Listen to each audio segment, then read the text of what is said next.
云门舞集的经典作品《新团》是创办人林怀民细汉时啊，看到庄脚田里大人伫咧无用试试迄个模样，伊所创作出来作品。这云门舞集今年受到新港文教基金会邀请，来教这新港安和国小过百国小囡仔来跳一支舞。经过3个月训练了后呢，这学校特别邀请家长来看，希望互因看到囡仔拍拼练习的成果。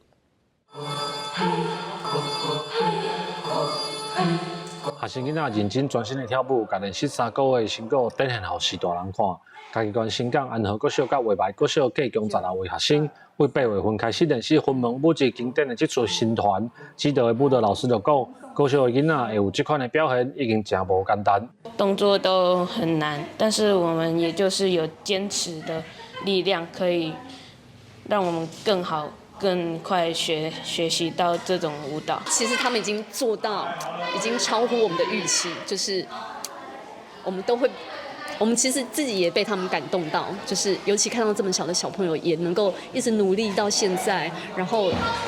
真的是像他们自己讲的永不放弃，他们真的做到了。安和国小表示，伊是偏乡的学校，学生真少有机会当接触舞蹈这种艺术文化。透过这个机会，囡仔唔但感受到较早农业社会的辛苦，嘛在练习的过程当中，培养因面对挑战的精神。就是他们在种稻的时候都要蹲下去，就是脚都会很酸。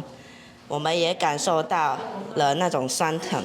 痛的那种感觉。我们先教动作，然后在教动作的过程里面呢，去让他知道这个动作的背后，他为什么会长成这样，所以他就会慢慢理解说，这个是在种稻，这个是在收草。这届活动，互因会使感受到一寡以前较无共款的物件，包括遐个动作，是安怎会有这个伫咧插这个丢的动作，是安有这个收这个丢的这个动作，我感觉这种无简单。新港文教基金会表示，参与课程的学生囡仔，上细汉的才国小2年啊，上大汉的是国中1年啊。云门舞集来教新港的囡仔，对新港也有文化平权的意义，嘛，后艺文教育会当伫偏乡学校来定根。记者林慧婷，嘉义报道。